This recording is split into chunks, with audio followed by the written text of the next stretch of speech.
Hari penghasilan sebulan, sehari jarang tentu sih, paling sekitar 200.000 per hari.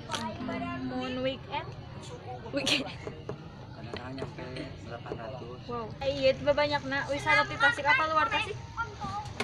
Kebanyakan sih dari Tasik dulu.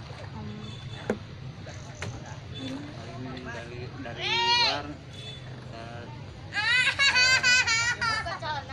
daerah Cirebon, paling Bandung.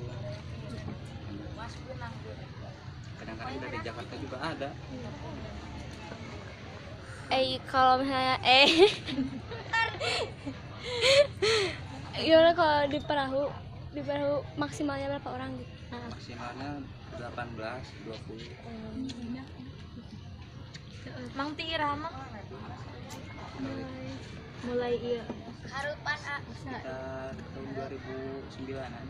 Wow. 11 tahun.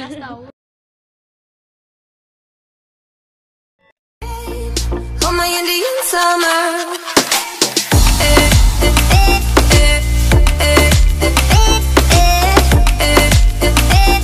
On my Indian summer.